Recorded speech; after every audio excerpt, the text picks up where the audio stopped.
Aujourd'hui, Matrioshka de Sandra Nelson et Sébastien Pelon.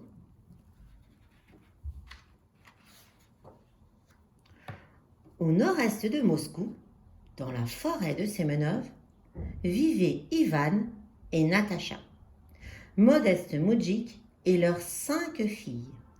Aussi belles que douces, elles s'entendaient à merveille et ne se quittaient jamais. D'une ressemblance saisissante, seule leur taille successive les distinguait.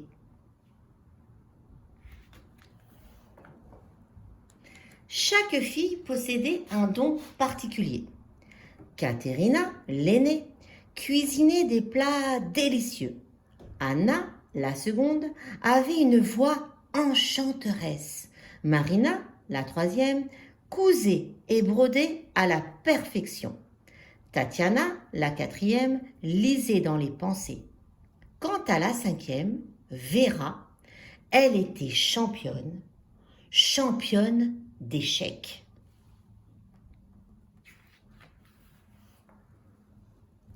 Un jour, Ivan et Natacha leur annoncèrent une bien triste nouvelle. « Mes chers enfants, la récolte a été détruite par la grêle. Nous n'avons plus rien à manger. Plus un bout de lard, plus un bol de soupe, plus un bout de pain. Katerina doit aller travailler chez Baba Yaga. » Les filles poussèrent ensemble un cri d'effroi. « Non !» Et elles se jetèrent dans les bras l'une de l'autre. Baba Yaga était l'horrible sorcière qui habitait de l'autre côté de la rivière, dans une petite isba montée sur 4 pattes de poule. Cette ogresse, par-dessus tout, dévorait des petites filles pour son dîner.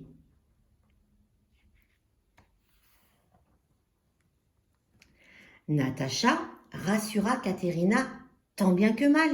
« Ne crains rien, ma fille. J'ai fabriqué une poupée qui a ton visage, trait pour trait.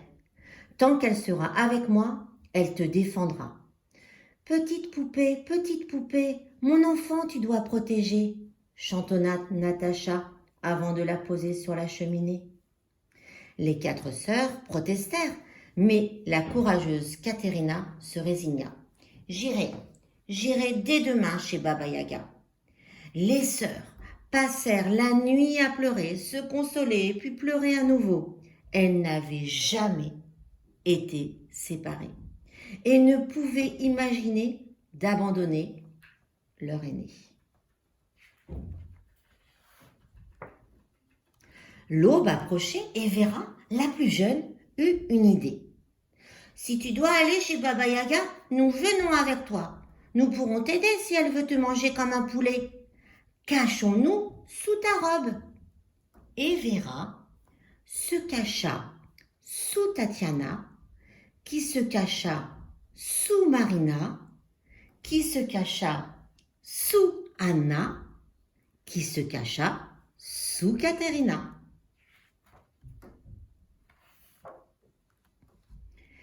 Katerina et ses 4 sœurs, ainsi invisibles, arrivèrent près de l'isba de Baba Yaga. La sorcière était encore plus terrifiante qu'elle ne l'avait imaginé. Elle avait des dents pointues, le nez crochu et une voix aiguë. « Ah ! Te voilà !» dit l'ogresse. « J'ai du travail pour toi. Nettoie mon isba et prépare-moi un beau repas. Je serai de retour avant la nuit tombée. » Par le froid et par la pluie, par le grand vent de minuit, si tout n'est pas bien rangé, oui, da, je te mangerai.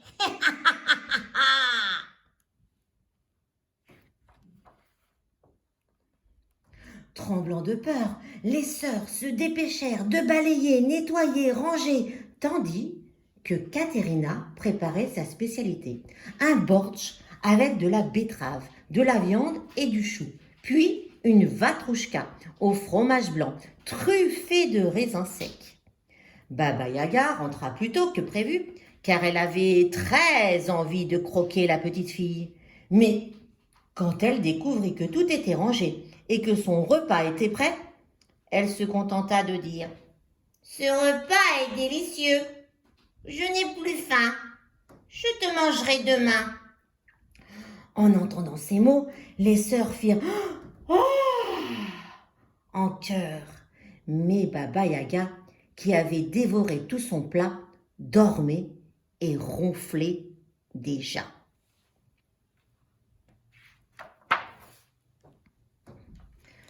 Le lendemain, Baba Yaga ordonna à Katerina de lui confectionner un manteau couleur de la mer. « Je veux des broderies avec toutes les teintes du bleu clair au plus foncé. Si tu en oublies une seule, gare à toi et dépêche-toi. Tout doit être prêt avant la nuit. Par le froid et par la pluie, par le grand vent de minuit, si tout n'est pas bien brodé, oui, da, je te mangerai. »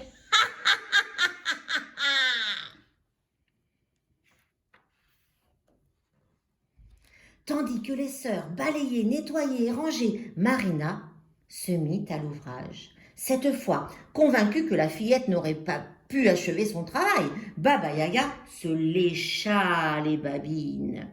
Mais quand elle entra, elle découvrit un manteau scintillant aux multiples reflets bleutés. « Je n'ai jamais vu de si belle broderie, » dit Baba Yaga.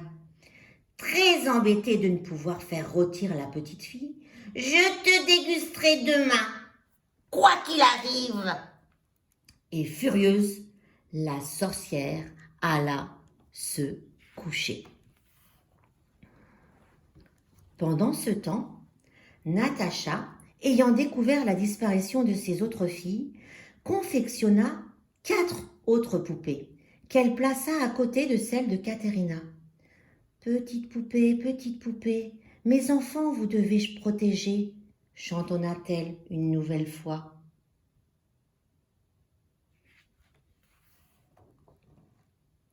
Le lendemain, Katerina prépara les plats les plus merveilleux, avec l'espoir que Baba Yaga changerait d'avis. Mais la sorcière, bien décidée à manger la petite fille, après avoir tout avalé, lui dit ceci. « Viens ici. » Soudain, une douce voix sortit du fond de Katerina, se mit à fredonner une très belle chanson. « Tourne la grande ours, tourne la petite ours, il n'y a pas de nuit sans matin, le soleil reviendra demain. » Anna chanta si bien que même Baba Yaga fut émue. Elle pleura si fort que Lisba se mit à trembler et à tourner sur elle-même. C'est alors que Tatiana lut dans les pensées de Baba Yaga. « Quand j'étais tsarine, j'ai été bannie, car je n'ai pas pu donner la vie. Un sort m'a changée en sorcière et condamnée à la vie infinie. Le maléfice disparaîtra quand un enfant aux échecs me vaincra. Mais nul enfant n'est plus malin que moi, et ce jour-là n'arrivera pas. »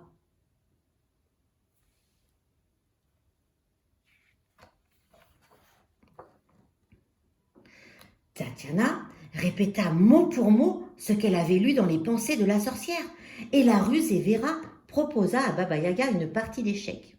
« Si tu me bats, tu me manges. Si je te bats, tu me donnes ta fortune. Ma fortune, répéta Baba Yaga en ricanant. Mais c'est impossible!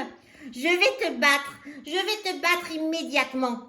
Ce ne sera pas amusant, mais si c'est ta dernière volonté avant d'être avalée, tu peux préparer l'échiquier. Baba Yaga, qui avait une très mauvaise vue, ne réalisa pas qu'une troisième main sortait de la robe de Caterina. Vera se concentra tant et si bien qu'elle battit la sorcière.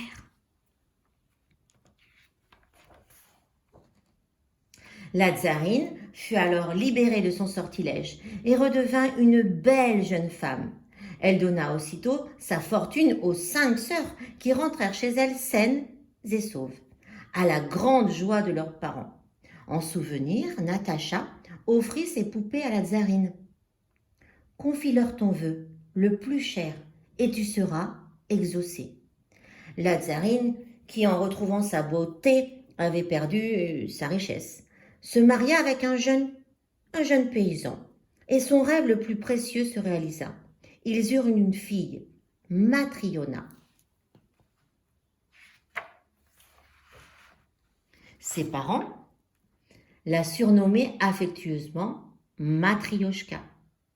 L'enfant avait pour seul jouet les poupées gigognes, dont elle ne se séparait jamais. Devenue adulte, elle se mit à en fabriquer et leur donna son nom, et depuis, les poupées Matrioshka symbolisent la fertilité et sont aimées des enfants du monde entier.